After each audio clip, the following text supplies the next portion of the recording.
Assalamualaikum warahmatullahi wabarakatuh. Hai semua, perkenalkan nama saya Husnul Khotimah dengan NPM 223110112, Program Studi Farmasi Universitas Tulang Bawang Lampung. Video ini memiliki tujuan untuk memenuhi tugas mata kuliah formulasi dan teknologi sediaan steril dengan dosen pengampu yaitu Bapak Apoteker Isbiantoro Sarjana Sains. Di sini saya akan sedikit merangkum tentang materi produksi produk steril dalam pedoman CPUB atau CPUB 2018 tentang pembuatan produk steril. Produk steril adalah sediaan farmasi yang sangat istimewa. Kenapa istimewa? Karena produk ini bekerja melewati pertahanan tubuh utama yaitu mukosa dan membran kulit. Produk steril harus bebas dari kontaminasi seperti mikroba dan bahan toksik lainnya. Pedoman CBUB edisi 2012 dan edisi 2018 memiliki sedikit perbedaan atau perubahan yang signifikan. Yang pertama itu dari persyaratan fasilitas produksi sediaan steril yang diperketat. Lalu yang kedua adalah perubahan persyaratan pembuatan sediaan salep atau krimata. Untuk CPUB 2012 itu pembuatan sediaan salep krimata harus berada di ruangan kelas C. Sedangkan CPUB di tahun 2006 cukup berada di ruangan kelas D. Hal ini memiliki dampak yaitu banyak industri farmasi yang menutup fasilitas produksi karena biaya investasinya yang tinggi.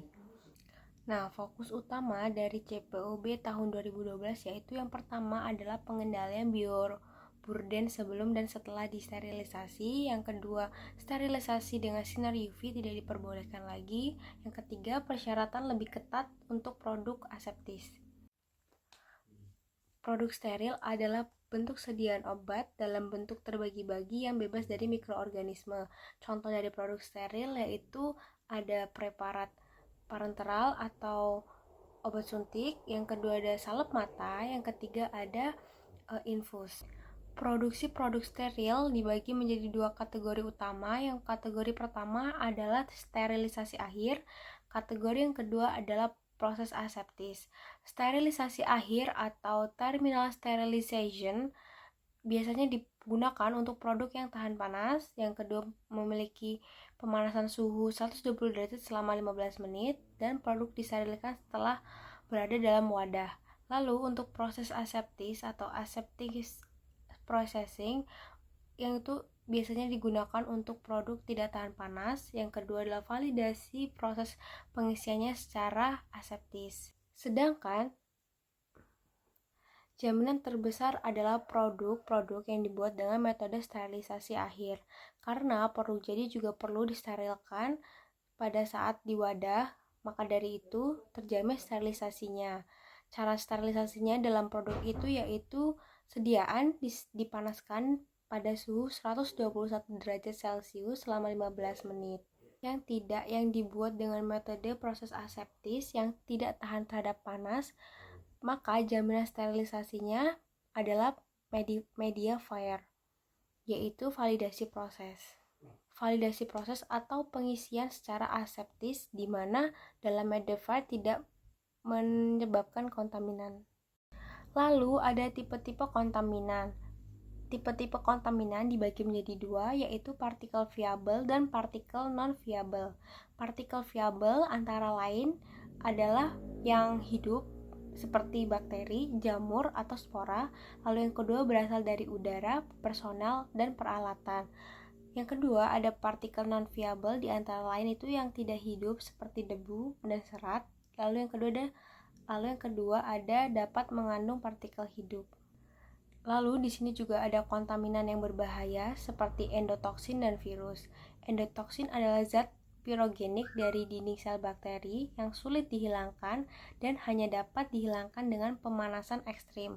Lalu yang kedua ada virus. Virus adalah zat yang sangat kecil, ukurannya sangat kecil, yaitu kurang dari 200 nanometer dan sulit dihilangkan atau disaring dengan metode filtrasi yang standar. Setelah itu adalah sumber-sumber dari kontaminasi tersebut. Ada beberapa sumber-sumber kontaminasi. Yang pertama itu adalah faktor utamanya pastinya lingkungan, yang kedua personel, yang ketiga mesin dan peralatan.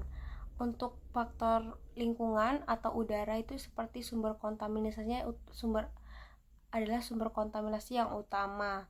Kualitas udara juga sangat diperhatikan. Dan yang kedua ada personel. Personel ini mengandung lebih dari 2000 spesies bakteri dan kulit manusia, yaitu 100 sampai 1000 mikroba per mm². Lalu yang ketiga adalah mesin peralatan. Jadi faktor utama dari sumber kontaminasi juga bisa dari mesin dan peralatannya. Biasanya adalah permukaan halus bisa menjadi gudangnya bakteri, lalu lakukan kecil memungkinkan bakteri untuk berkembang biak. Jadi berdasarkan adanya sumber-sumber kontaminan, untuk produksi produk steril memiliki persyaratan yang kritis. Yang pertama yaitu area harus bersih. Klasifikasi ruangan berdasarkan tingkat kebersihan, pemantauan kualitas udara sebelum dan selama produksi, lalu terakhir tingkat kebersihan disesuaikan dengan resiko produk. Lalu apa sih yang terjadi jika produk steril tidak steril?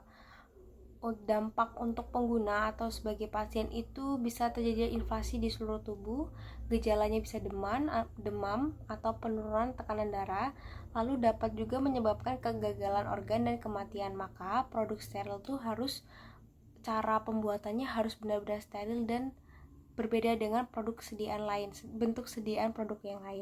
Jika tadi adalah salah satu sumber kontaminan itu adalah ruangan atau ruangan, definisi kondisi ruangan yang baik sesuai CPOB itu ada dibagi menjadi dua, itu kondisi operasional dan kondisi non operasional. Kondisi operasional adalah ruangan dengan proses produksi yang aktif, sedangkan kondisi ruangan non operasional adalah ruangan tanpa aktivitas produksi. Dapat dibedakan dari berbagai jumlah partikel non-viablenya. Tadi non-viable itu yang tidak hidup. Nah, pada CPOB syarat ruangan untuk pembuatan produk steril itu diklasifikasikan menjadi 4 ruangan. Kelas A, B, C, dan D. Dibedakannya berdasarkan jumlah maksimum partikel udara. Karakteristik kelas ruangan itu yang pertama ada kelas A.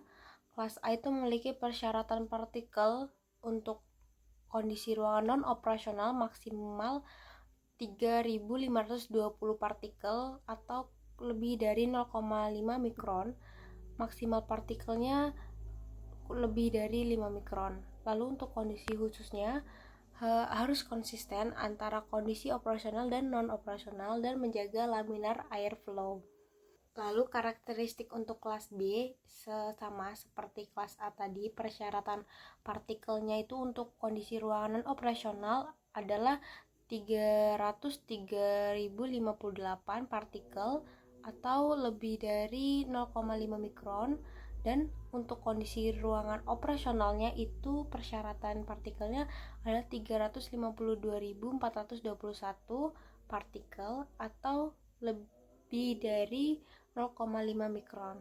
Untuk karakteristiknya itu perbedaannya signifikan antara kondisi operasional dan non-operasional. Laminar airflow ini digunakan untuk mengukur kecepatan dan keseragaman aliran udara dan tingkat atau jumlah pasokan udara. Tujuannya adalah menemukan atau menentukan aliran udara. Untuk kelas A dan B pakainya harus double layer agar terhindar kontaminasi dan menghindari kontaminasi dari pakaian rumah. Pakaian khusus harus steril. Lalu kondisi ruangan untuk ruang produksi sediaan steril itu biasanya suhunya 16 sampai 25 derajat Celcius dan memiliki kelembapan yang terkontrol. Ada juga pembersihan dan sanitasi. Metode pembersihannya itu harus memiliki beberapa alat ya. Peralatannya itu vakum khusus, lap bebas serat, dan bahan pembersih steril. Nggak boleh pakai sapu, jadi harus pakai vakum. Dan larangan dalam ruang steril itu ada penggunaan karton, penggunaan kayu, kertas yang tidak perlu, sapu tradisional, dan materi yang menghasilkan serat. Lalu ada juga pemantauan area bersih atau clean room monitoring. Jenis partikel dalam pemantauan juga diperhatikan, yaitu ada viable partikel atau partikel yang hidup seperti mikroba dan bakteri yang aktif, diukurnya dengan menggunakan cawan Petri. Pengukuran ini atau tes ini dilakukan untuk kelas A, ruang kelas A dan B. Lalu ada non viable atau partikel yang tidak hidup. Ini diukur menggunakan partikel counter dan digunakan untuk klasifikasi dan kualifikasi ruangan bersih. Dan ada juga metode pengambilan sampel udara dan pengambilan sampel pada permukaan. Kalau di pengambilan sampel pada udara itu menggunakan volumetrik dan menggunakan air sampler, sedangkan untuk pengambilan sampel permukaan itu menggunakan metode kontak plate, usap permukaan dan touch plate, atau bisa menggunakan cawan Petri. Lalu setelah itu juga ada persyaratan personal atau kriteria seleksi personal yang boleh masuk ke dalam ruangan produksi pembuatan steril. Itu kualifikasinya lalu dipilih secara seksama, biasanya juga memiliki kedisiplinan yang tinggi, tidak memiliki penyakit yang menular. Lalu untuk pakaian dan perlengkapannya juga harus double layer pakaian untuk kelas A dan B. Mungkin segitu saja penjelasan dari saya, kurang lebihnya saya mohon maaf. Semoga dapat bermanfaat. Saya tutup atau saya akhiri. Wassalamualaikum warahmatullahi wabarakatuh.